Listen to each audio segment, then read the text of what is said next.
Olá, pessoal!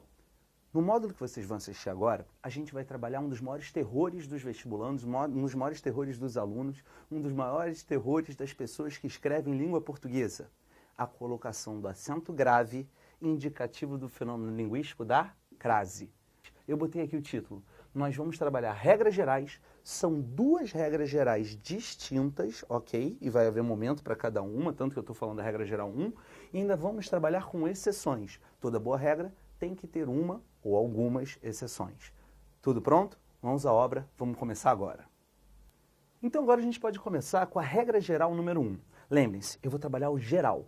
Tá? Depois eu vou poder trabalhar definições, especificidades, de alguma coisa nesse sentido, e tem a ver com material que vai estar disponível aí para vocês. Olha, pessoal, eu vou tentar fazer de uma forma bem simples, tá? Eu não vou ficar colocando regrinha por regrinha, item por item. Na verdade, eu parto do pressuposto que a aplicação da regra geral sempre é valiosa. Olha aqui, se eu perguntasse para vocês, poxa, vou à faculdade. Tem o acento grave indicativo do fenômeno linguístico da crase ou não? A primeira pergunta que você poderia me fazer é: o que é esse fenômeno linguístico? Quando é que eu vou colocar o acento grave?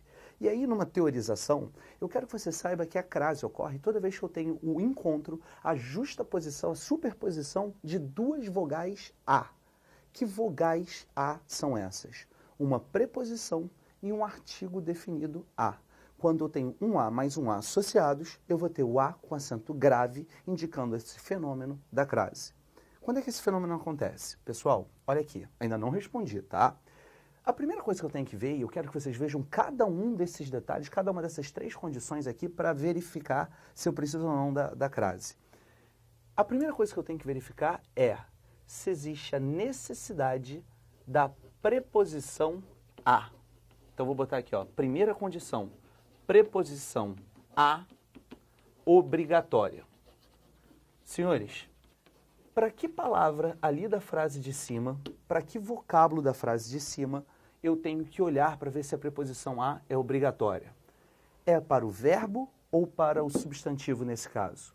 Nesse caso aqui, eu tenho que olhar para o verbo. Vou até mudar aqui a cor, vou botar o laranja, tá? Quem vai, completa para mim. Quem vai a algum lugar. Então esse vou, essa forma verbal vou, pede a presença da preposição a. Ela te obriga a colocar a preposição a.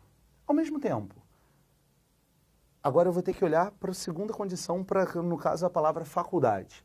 Pessoal, sabe qual é a segunda condição? Eu preciso verificar se o termo posterior, olha aqui, termo posterior, pertence ao gênero feminino. Você conhece os gêneros, né? Os dois mais comuns são o gênero feminino e o gênero masculino. Estou falando do gênero dos vocábulos, das palavras. Ora, você só vai ter o acento grave, a condição fundamental para ter o acento grave é o termo posterior pertencer ao gênero feminino. Faculdade, é o faculdade ou a faculdade? É a faculdade. Então essa segunda condição também foi satisfeita. Eu também vou ter a necessidade do a, nesse caso, o artigo. Só para ter certeza, eu vou olhar para a terceira condição. Galera, além da preposição a obrigatória e do termo posterior no feminino, o termo posterior, além de pertencer ao gênero feminino, ele tem que ser definido ou, depois eu explico isso melhor, definível, ok? Termo posterior definido ou definível. Como é que você vai ver isso? Você vai tentar avaliar se essa faculdade aqui, no contexto em que ela foi inserida, ela é conhecida ou desconhecida. Se você diz para o seu pai ou para sua mãe, mãe, vou à faculdade, parte-se do pressuposto que você já cursa aquela faculdade e ela, do seu ponto de vista, é conhecida. Se ela é conhecida, ela tem um grau de definição. Se você consegue definir, você vai, não é uma faculdade qualquer, é aquela faculdade que você está falando. Então, com certeza, eu vou ter aqui a necessidade da preposição mais o artigo definido a. E se eu tenho preposição mais artigo definido a, lembra que eu falei da justaposição? Eu vou colocar o a aqui, com acento grave, indicativo do fenômeno da crase. Senhores, o que eu quero que vocês entendam? A partir de